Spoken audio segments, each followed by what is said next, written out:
Mari bersama-sama kita memulai ibadah kita mau bersatu di dalam doa. Sungguh kami bersyukur ya Bapa atas kasih-Mu, atas kemurahan-Mu, atas kebaikan-Mu. Pada sore hari ini kami sudah boleh berkumpul bersama untuk merayakan kasih-Mu Tuhan. Merayakan keindahan-Mu, merayakan kebaikan-Mu di tempat ini. Tuhan kiranya sertai Tuhan ibadah ini dari awal, pertengahan hingga akhirnya. Biar kami boleh pulang membawa sesuatu yang baru, membawa kekuatan yang baru yang daripada-Mu Tuhan. Beracaralah di tempat ini Tuhan, hanya di dalam nama Tuhan Yesus Kristus. Mari sama saya mempercaya, katakan amin.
Setiap kita, kasih yang baru itu ada buat setiap pribadi di tempat ini. Lebih dari apapun yang ada di dunia ini, Dia mencintai setiap kita tanpa syarat apapun juga. Buka hatimu anak-anak muda di tempat ini, segenap hati, segenap jiwa, pujilah Tuhan. Sembah Dia dari dalam hati. Katakan terima terima kasih Tuhan atas semua yang kami miliki. Karena Engkau kami ada hingga hari ini. Thank you Lord Jesus.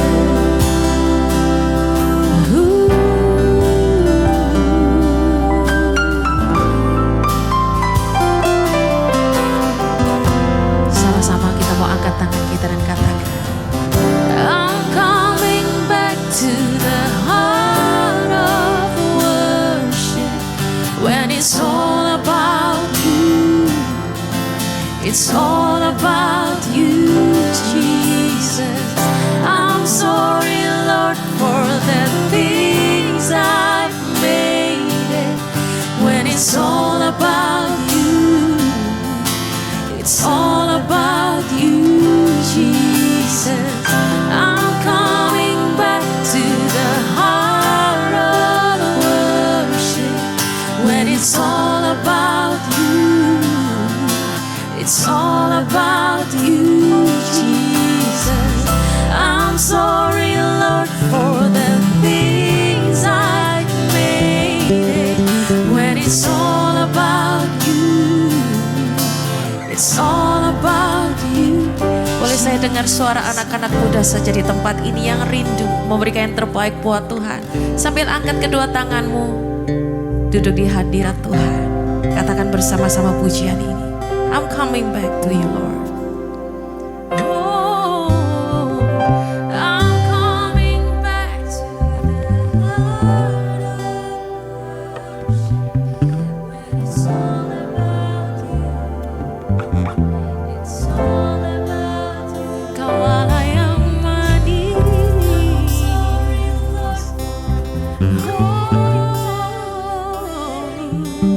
When it's all about you. Sekali lagi dari dalam hatimu katakan, oh, I'm coming back to you, Lord.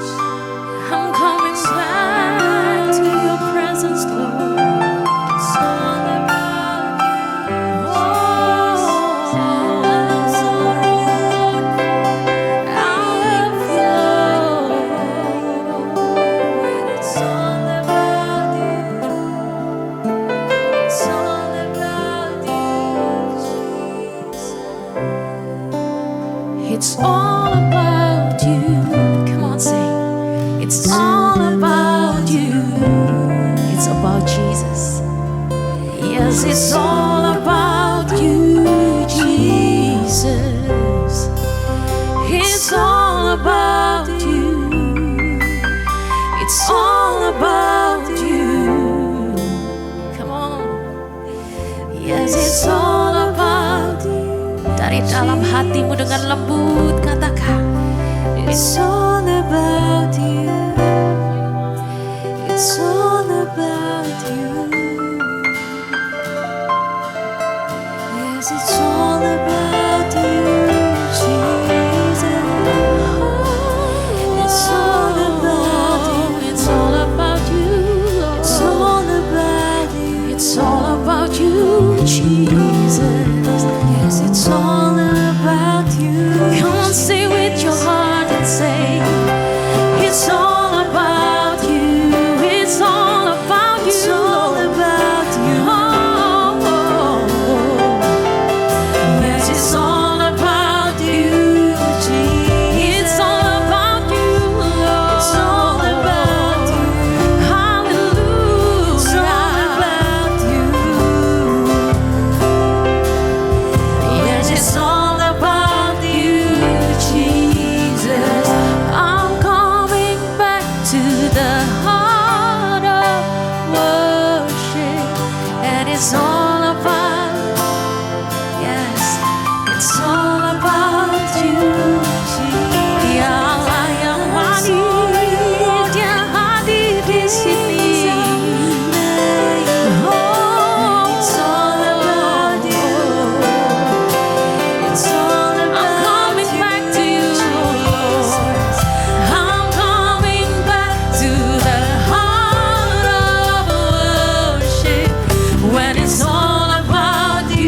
Bapa, kami punya kesempatan sekali lagi untuk memuji dan memuliakan Engkau. Biarlah setiap pujian yang boleh kami naikkan ini adalah rasa ungkapan syukur kami. Betapa baiknya Engkau Tuhan. Sampai hari ini Engkau senantiasa menuntun setiap langkah kami.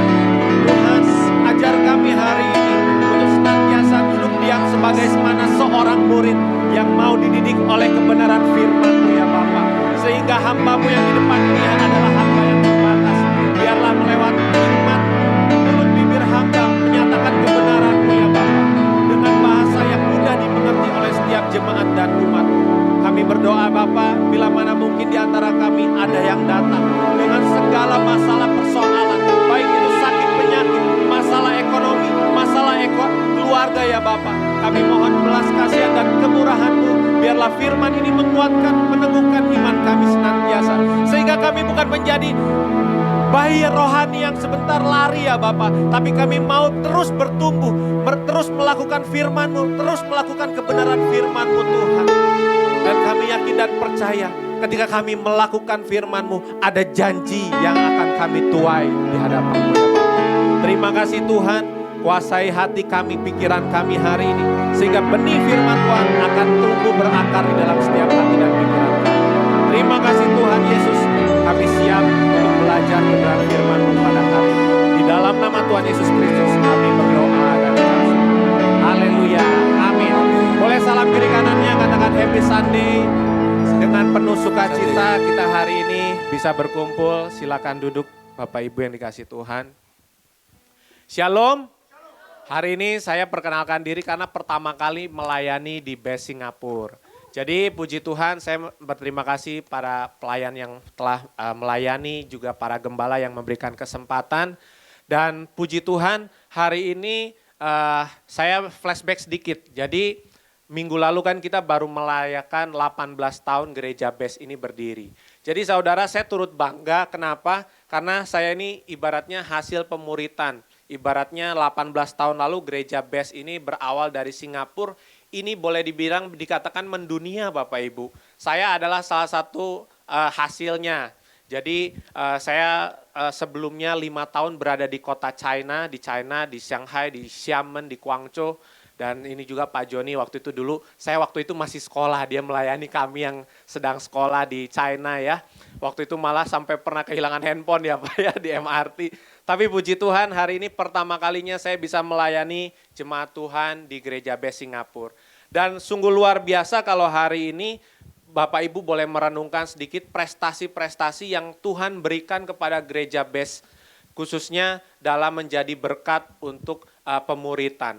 Di mana kita bisa melihat memang gereja ini berdiri dari visi yaitu tentang bait Allah yang keropos. Sehingga kita ini yang dibangun ini bukan bangunan gereja fisiknya, tapi yang terutama adalah diri kita.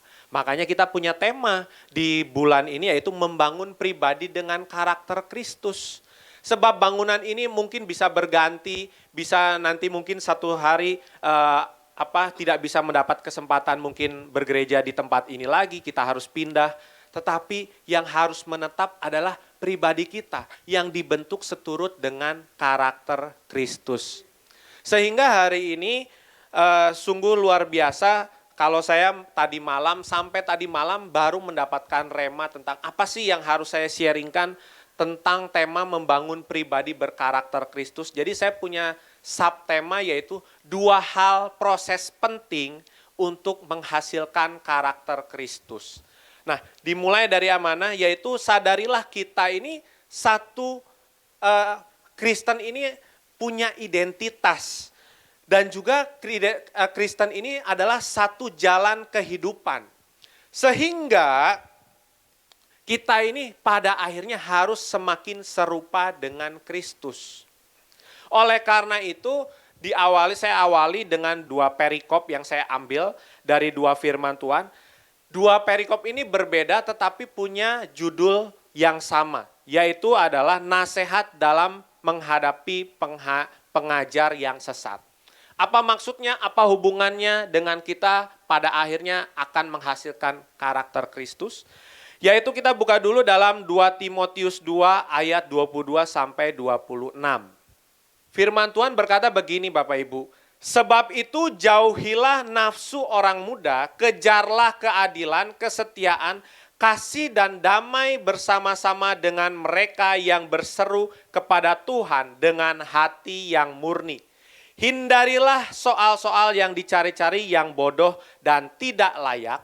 Engkau tahu bahwa soal-soal itu menimbulkan pertengkaran. Yang pertama kalau kita lihat di ayat 22 dikatakan sebab itu jauhilah nafsu orang muda. Kalau kita bicara secara jasmani Bapak Ibu, karakter itu dibentuk biasanya saat usia 17 sampai 30 tahun. Nah, usia muda itu biasanya identik anak muda itu punya apa aja? Punya ego yang tinggi, punya ambisi yang besar, punya nafsu juga yang besar. Sehingga rawan sekali saat usia muda ini kalau mereka tidak punya support system yang baik, lingkungan yang baik, dan juga mentor untuk membimbing karakter mereka. Sehingga disinilah kalau jasmani aja kita harus punya lingkungan yang baik supaya punya karakter yang baik. Demikian dengan kerohanian. Kalau kerohanian tidak terpatok dengan yang namanya umur jasmani. Makanya kenapa sampai hari ini Bapak Ibu yang sudah usianya di atas 30 pun tetap perlu belajar yang namanya mengadopsi karakter Kristus. Sebab kita nggak pernah tahu, mungkin Bapak Ibu di antara yang di sini ada yang baru mengenal Kristus saat usia 40, 50, kita bisa bilang waktu awal ini kita bisa disebut sebagai bayi rohani.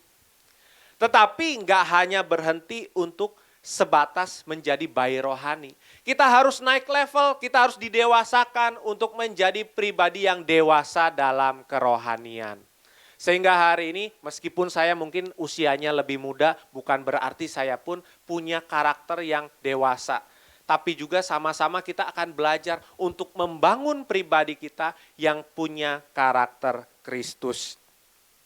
Nah, sehingga kalau pribadi yang dewasa rohani ibarat orang yang dewasa yang sudah ibaratnya udah mulai mandiri. Dia bukan lagi bayi rohani yang ibaratnya selalu meminta doa yang ingin selalu dikabulkan, yang pengennya cepat, yang instan. Yang bayi rohani itu ibaratnya pengennya makanannya yang ringan-ringan, yang enak didengar, ibaratnya makanannya itu adalah susu.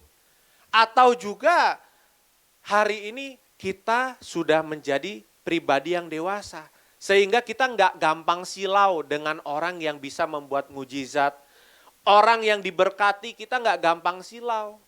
Banyak kekristenan hari ini hanya berhenti sebatas bayi rohani. Sehingga seolah-olah ketika doanya belum dijawab, dia langsung mundur. Dia seolah-olah kecewa dengan Tuhan. Padahal hari ini apapun musim kehidupanmu, Tuhan beserta dengan kita. Sebab Allah itu Immanuel. Oleh karena itu apa yang dikatakan firman Tuhan di ayat yang ke-24 selanjutnya.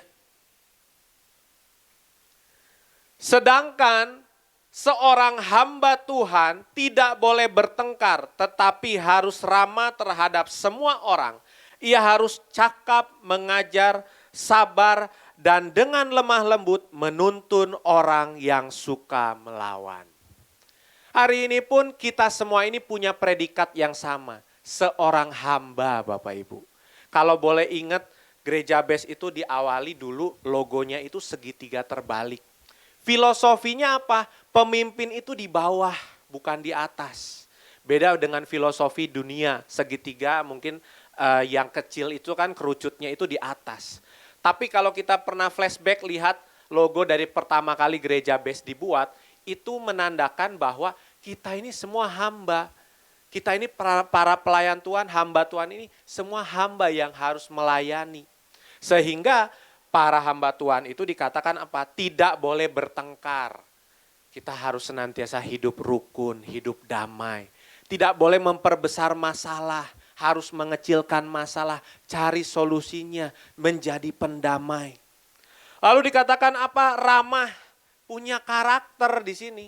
Harus ramah, sabar, dengan lemah lembut perkataan tidak boleh kasar, tidak boleh nyentak-nyentak. Meskipun kita tahu mungkin kadang ada beberapa orang yang contoh dari Manado begitu kan, atau dari Kupang, Itu kan biasanya ngomongnya agak tinggi nadanya. Tapi biarlah orang-orang yang sudah memiliki karakter Kristus itu mengeluarkan perkataan yang lemah lembut. Sehingga apa? Setiap tindakan kita, setiap perkataan kita, setiap apa yang kita lakukan, itu bisa menuntun orang kepada kebenaran. Dan yang luar biasa adalah, di ayat selanjutnya, kita akan baca ayat yang ke-25, 26 sekarang ya. Sebab mungkin Tuhan memberikan kesempatan kepada mereka untuk bertobat, dan memimpin mereka sehingga mereka mengenal kebenaran. 26. Dan dengan demikian mereka menjadi sadar kembali karena terlepas dari jerat iblis yang telah mengikat mereka pada kehendaknya. Sadar nggak Bapak Ibu, lingkungan kita hari ini begitu banyak orang itu bukan terhilang di luar, tapi terhilang di dalam gereja sendiri. Sehingga ini PR kita, bagaimana bisa melepaskan orang-orang yang terjerat oleh jerat iblis, orang-orang yang telah kecewa dengan Tuhan, supaya mereka datang kembali kepada Tuhan. Mereka memberikan hidup mereka sebagai persembahan yang hidup. Caranya gimana? Caranya hanya dengan bagaimana kita hari ini memiliki karakter Kristus. Kita menjadi pribadi yang ramah, menjadi seorang suami yang sabar, menjadi seorang pemimpin yang lemah lembut, menjadi seorang pengerja yang jujur. Inilah karakter-karakter yang Tuhan inginkan. Nah, nanti sebelum saya bahas di perikop yang kedua, kita akan menyadari bagaimana kita bisa menghasilkan karakter Kristus itu. Karena akan ada dua proses yang harus kita lalui dulu. Selanjutnya kita akan lanjut dulu, kita buka sekarang di kitab Matius ya. Kita Matius 7 ayat yang ke-15. Kalau Bapak Ibu baca itu judul perikopnya sama, yaitu tentang hal pengajaran yang sesat. Kita baca dulu ya ayat 15, 16, 17, 18. Nanti sampai yang ke-20. 15 dikatakan, waspadalah terhadap nabi-nabi palsu yang datang kepadamu dengan menyamar seperti domba. Tetapi sesungguhnya mereka adalah serigala yang buas. Dari buahnya lah kamu akan mengenal mereka. Dapatkah orang memetik buah anggur dari semak duri dan buah ara dari rumput duri? Demikianlah setiap pohon yang baik menghasilkan buah yang baik. Sedang pohon yang tidak baik menghasilkan buah yang tidak baik. 18, tidak mungkin pohon yang baik itu menghasilkan buah yang tidak baik, ataupun pohon yang tidak baik itu menghasilkan buah yang baik. Menjadi satu perenungan di hari-hari ini, bahwa kalau kita melihat sosial media, begitu banyaknya pengajar-pengajar palsu yang membawa penyesatan untuk menggiring kita hidup di luar daripada Tuhan. Kita tahu, melalui Natal kemarin banyak sekali statement-statement, konten-konten yang menyangkal tentang nama Yesus. Tetapi hari ini kita berpatut bersyukur Bapak Ibu. Kalau kita punya dasar pilar gereja yang benar, yaitu tentang back to Jesus teaching, mega project karakter Kristus, misi diakonia. Ini udah punya satu dasar fondasi yang benar. Berarti kalau sumbernya sudah benar, outputnya harus benar.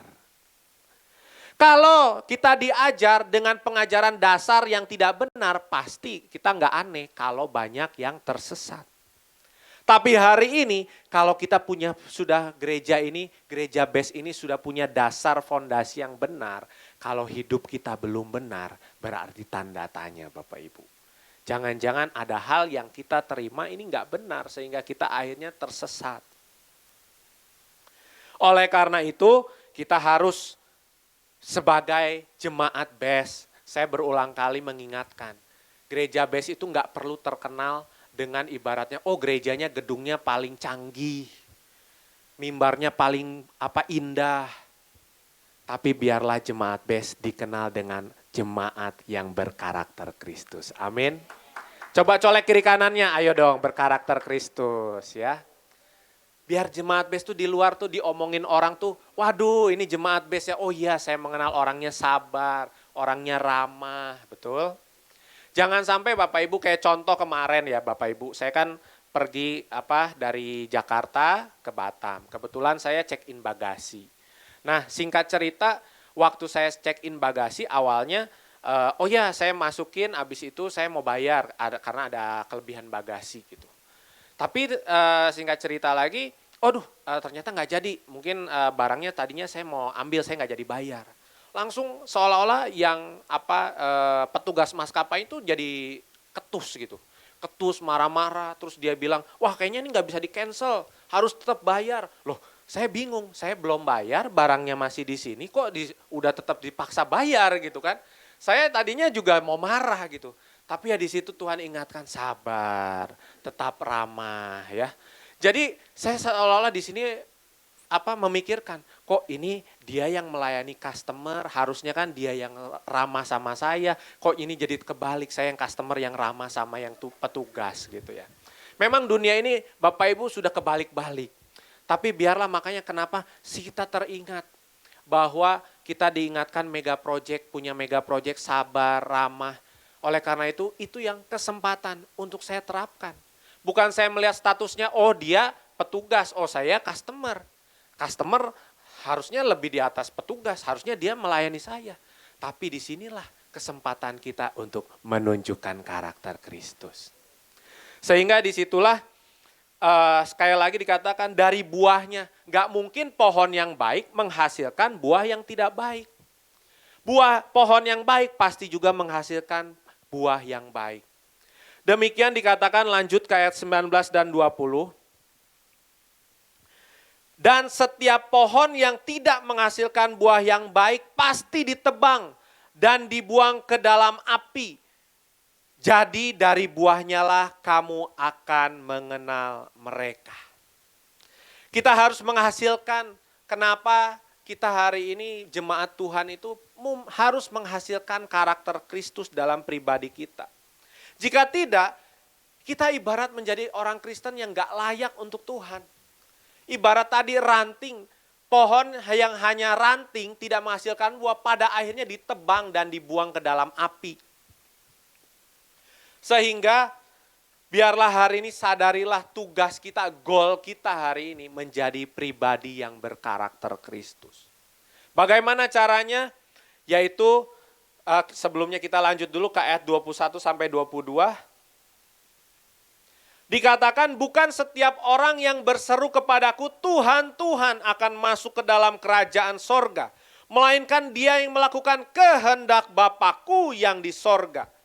Pada hari terakhir banyak orang akan berseru kepadaku Tuhan, Tuhan, bukankah kami bernubuat demi namamu dan mengusir setan demi namamu dan mengadakan banyak mujizat demi namamu juga.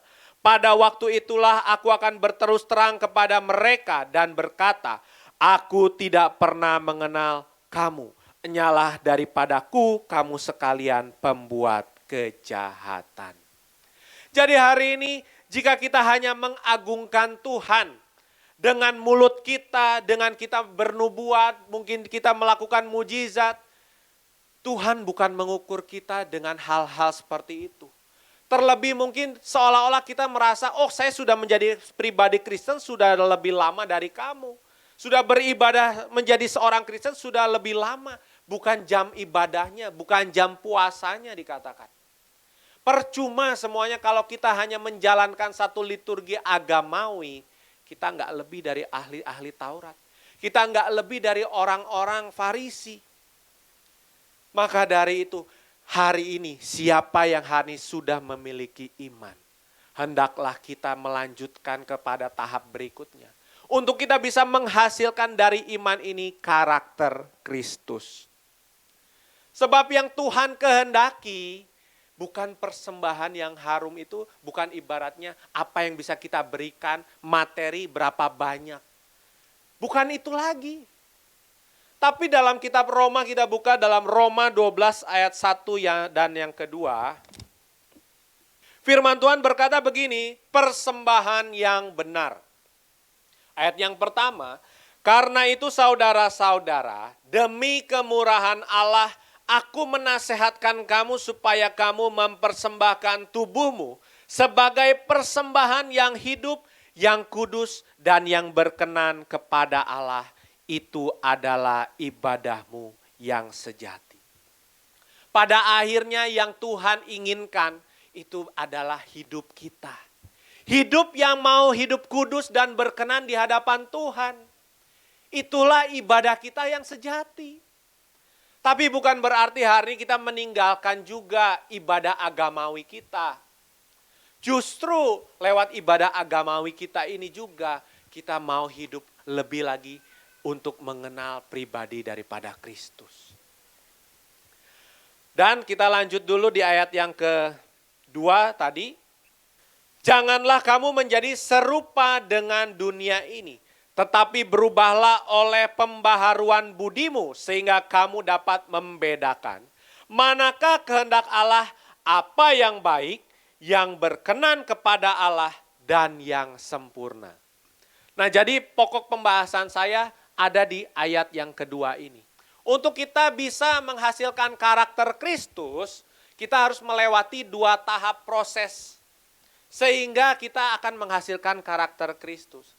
Apa itu? Yang pertama yaitu dikatakan apa yang baik. Apa yang baik ini gampang dasarnya. Kita melihat ada perbuatan baik, perbuatan jahat. Perbuatan baik, apa yang baik ini penting Bapak Ibu. Kalau kita nggak melakukan bagaimana? Ya kita akan melihat banyak orang akan semakin jahat, kasih semakin dingin. Dunia ini akan ibaratnya semakin sulit. Tapi saya boleh bilang, apa yang baik ini juga diajarkan di sekolah-sekolah sekuler, formal, informal. Bahkan mungkin agama-agama lain pun, pengajaran-pengajaran lain pun menuntut kita berbuat baik. Oleh karena itu saya bisa bilang ini satu hal yang penting. Tapi ada yang lebih penting, berarti ini di atas penting. Apa itu dikatakan? Yaitu yang berkenan kepada Allah. Banyak hari ini orang yang jahat, orang yang ibaratnya tanda kutip melakukan korupsi contohnya. Habis itu dia bersedekah juga. Habis itu dia sumbang juga. Baik, tapi apakah itu berkenan di hadapan Tuhan? Hari ini kita pun terkadang mungkin seolah-olah, oh ya saya mungkin di gereja melayani. Tapi waktu pulang, mungkin suami perkataannya menyakiti anak, menyakiti istri.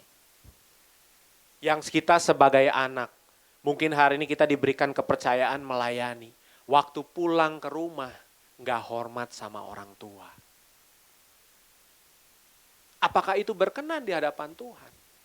Maka dari itu kita harus naik. Selain kita melakukan hal yang penting tadi, yang baik, kita juga harus melakukan yang lebih penting. Yaitu kita setelah kita berbuat baik, kita juga jangan menyimpan di dalam diri kita kebencian, kedendam, atau mungkin ada kekhawatiran. Sebab itu nggak berkenan di hadapan Tuhan. Siapa yang menyimpan kekhawatiran? Makanya firman Tuhan bilang apa? Serahkanlah segala kekhawatiranmu.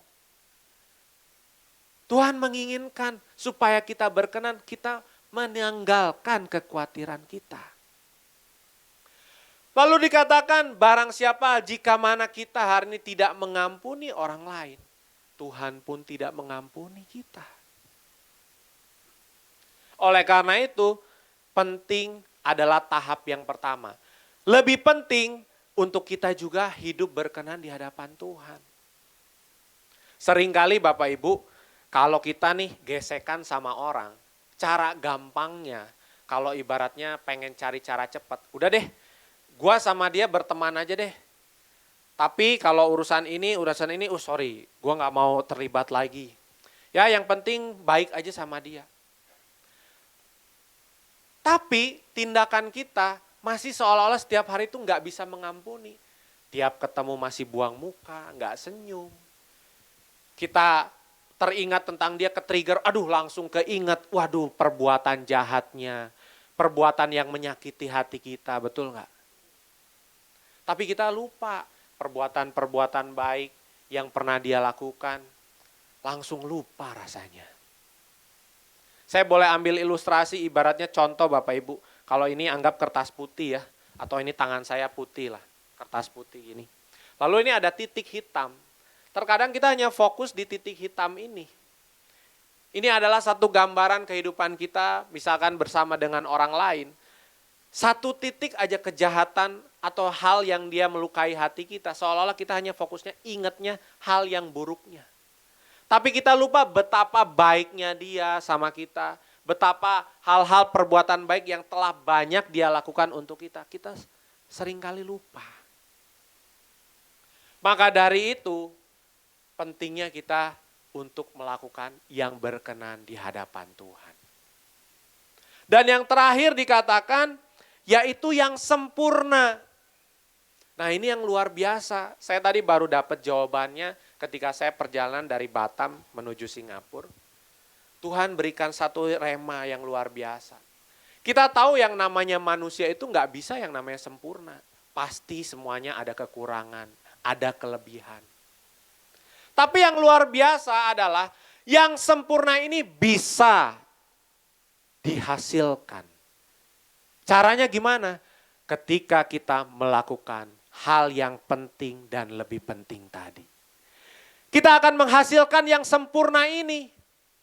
Dan yang sempurna ini lebih lagi tingkatannya dibanding yang lebih penting tadi. Jadi ingat saudara tadi ilustrasinya, penting lebih penting. Dan di atasnya ada satu lagi, yaitu harus.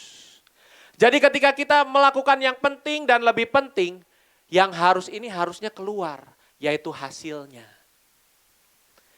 Makanya disitulah Tuhan akan menghasilkan, yaitu karakter Kristus dalam diri kita. Loh gimana caranya? Makanya di sini Bapak Ibu yang luar biasa.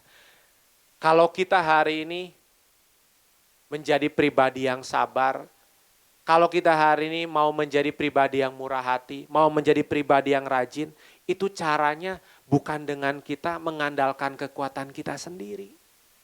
Kalau kita hari ini masih mengandalkan kekuatan kita sendiri, sampai kapanpun itu nggak akan tercapai. Tapi yang luar biasa, ketika kita mengandalkan Tuhan, maka disitulah kesempurnaan itu Tuhan yang memberikan.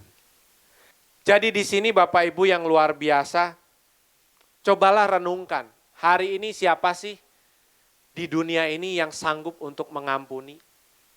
Saya ambil contoh ilustrasi Bapak Ibu yang terjadi dalam diri saya sendiri. Berapa tahun lalu saya pernah diguncang dalam masalah keluarga Bapak Ibu. Jadi singkat cerita saya bergesekan dengan saya punya kakak ipar sendiri. Nah mungkin Bapak Ibu yang pernah merasakan yang namanya gesekan dengan saudara sendiri itu enak nggak? Gak enak. Mungkin contoh di gereja ketemu, di rumah ketemu, waduh selalu ketemu lagi gitu kan. Dan apalagi kalau mungkin masalah yang terjadi itu, apalagi mungkin masalah uang ya, atau mungkin masalah hal-hal yang memang sensitif seperti itu. Saya waktu itu mengalami juga Bapak Ibu, dan saya belajar, sangat-sangat belajar bahwa yang namanya mengampuni itu sangat sulit. Yang namanya memaafkan itu sangatlah sulit. Dan seolah-olah mungkin bagi saya yang saya pun sebagai statusnya hamba Tuhan, itu rasanya nggak mungkin Tuhan. Bagi dunia gampang statusnya, caranya ya udah standar dunia itu memaafkan. Saya pun memaafkan. Tapi ada tapinya. Kalau saya urusan ini lagi saya nggak mau deh. Ya pokoknya kita saudara, tapi ya saya masih sakit hati. Saya masih simpan benci, saya masih simpan dendam. Rasanya untuk melepaskan, memaafkan itu nggak mudah. Tapi sadar nggak saudara, hal itu sekali lagi nggak berkenan kepada Tuhan. Mungkin kita tetap berbuat baik sama dia. Saya nggak melakukan hal yang jahat, saya tidak membalas. Tapi tetap hal yang nggak berkenan itu tetap di dalam hati. Oleh karena itu, secara manusia sadarkah untuk kita memiliki karakter Kristus itu nggak mudah. Itu nggak gampang. Makanya hari-hari ini sadar nggak? Life doesn't easier. Kehidupan ini nggak akan semakin mudah.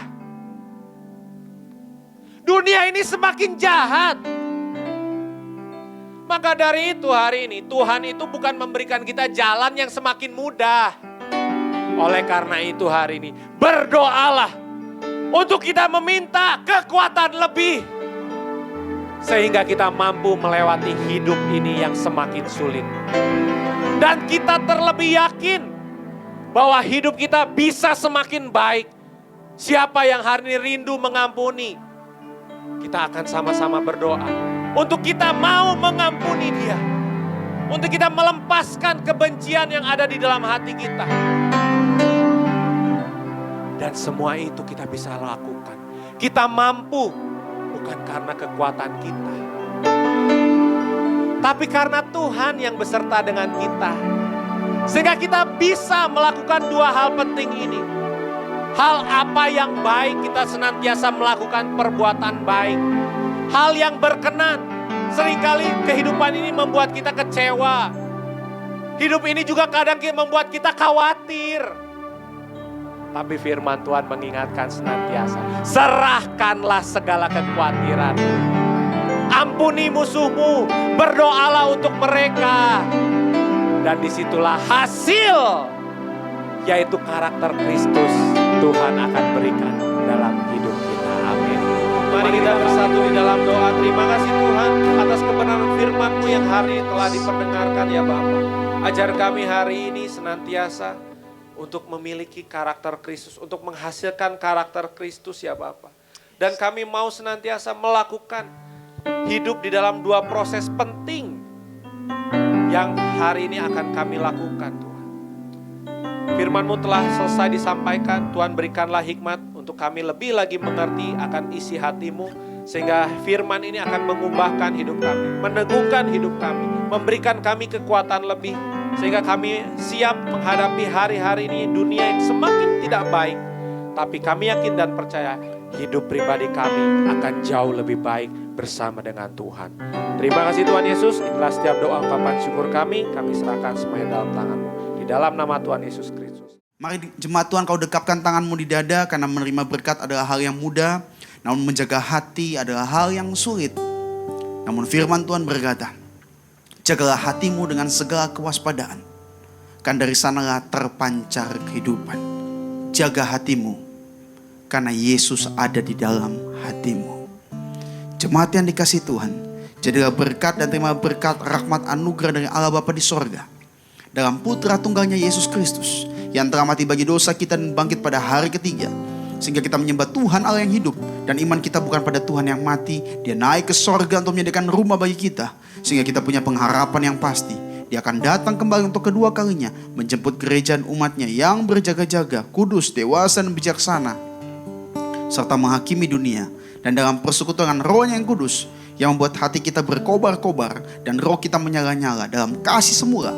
Roh Kudus yang menghibur, menguatkan, memelihara, menginsafkan, menuntun dan memimpin kita kepada kebenaran dan kekudusan, serta menjadi saksi Kristus mulai hari ini sampai selama-lamanya. Kita tutup dengan doa yang Tuhan Yesus ajarkan. Bapa kami yang di sorga, Dikuduskanlah nama-Mu, datanglah kerajaan-Mu, jadilah kehendak-Mu di bumi seperti di sorga.